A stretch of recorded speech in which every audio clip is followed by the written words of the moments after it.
Então nós estávamos falando sobre o primeiro caderno de aprendizagem e eu vou estar mostrando agora o segundo caderno de aprendizagem que vocês têm aí para fazer as tarefas.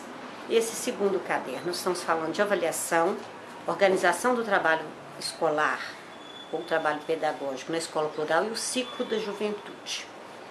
Então, relembrando, para quem chegou até o fim do caderno, todo este material foi preparado, tendo como base a minha pesquisa de mestrado, que foi feita numa escola de ensino médio da Rede Municipal de Belo Horizonte, a Escola Paulo Mendes Campos. Então eu fiz um recorte para mostrar a organização em ciclo, para mostrar um pouco sobre a escola plural, a partir das minhas vivências e experiências pesquisadas.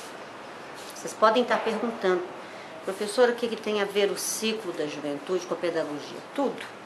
Porque você, quando se forma pedagogo, você vai estar formando para trabalhar não só com a criança, mas em outros espaços escolares. Então, ao longo da sua vida como pedagogo, você vai poder trabalhar com o jovem e com o adulto, você vai trabalhar em outros espaços escolares, portanto, importantíssimo que você tenha uma larga formação sobre as formações humanas. Neste caso aqui, eu mostro, então, na primeira sessão, os elementos que constituem, por exemplo, os conceitos de tempos e espaços escolares e propõem novas práticas. E aí eu uso, no caso específico, a nova organização que a escola plural propõe em Belo Horizonte a partir da década de 90. Eu vou mostrando, então, como é que acontece toda a organização do ensino médio, do ponto de vista histórico, até anterior às novas organizações. E aí é importante que vocês leiam alguns referenciais que eu coloco aqui para entender uma organização fragmentada de escola e uma organização possível de transformação.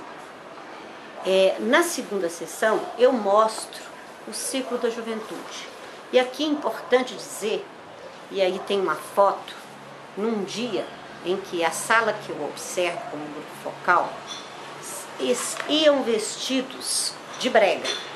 E aí os jovens, eles se constituem pelos seus corpos, pela forma de vestir, pela sua irreverência, né? Então, aqui eu vou mostrar que o estilo juvenil e a forma de se mostrar corporalmente é uma forma de viver dos jovens. Então, nesse sentido, é bom entender que a música que eles tocam, que eles dançam, que eles ouvem, no caso o funk, o hip hop, constitui essa juventude. Então, nesse sentido, quem trabalha com a juventude, ou trabalha com a criança, é preciso entender esse ritmo que elas ouvem, que elas escutam e que elas gostam, né? Entendendo também que nem tudo que é funk é ruim, nem o hip hop tem uma história por trás dela. Então, nesse sentido, eu aponto isso aqui, além dos talentos e das formas como os jovens se colocam na escola, que estão para além da sala de aula, que estão nos corredores, que está na rua, e que isso é conhecimento.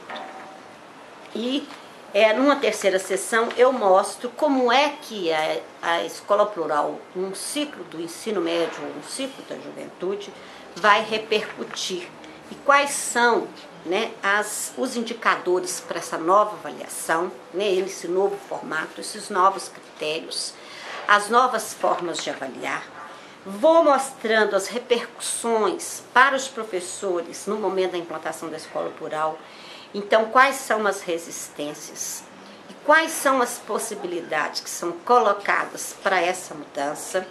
E na nossa atividade eu vou estar mostrando aqui, né, quais são as perguntas que os professores fazem e os desafios que eles encontram ao longo desse caderno, vocês vão vendo, né? E então eu acho que é importante neste caderno você passear também pelas referências bibliográficas que eu usei para fazer essa leitura. Então aqui vocês vão ter tanto as leituras históricas do ciclo do ensino médio, bem como os autores que trabalham com essa leitura do hip hop, do funk, numa leitura etnográfica do que seja isso, né? Também tem acesso à minha dissertação completa pelo link da UFMG, então vocês podem ler o texto como um todo. Então vocês, no caderninho 2, vocês terão uma boa possibilidade de discutir então que reorganizar tempos e espaços significa entender os sujeitos desses tempos e espaços. Então não é entender pela disciplina, mas pelo sujeito. Quem são os sujeitos que vão fazer parte deste ciclo e o que eles são e o que trazem para a escola. Então leiam este caderno dentro dessa discussão, tá? Então aqui é um momento, é um exemplo das mudanças de algumas escolas, de alguns modelos que foram tentativas importantes para mudar o modelo que temos de escola. Boa leitura e estamos aí com vocês.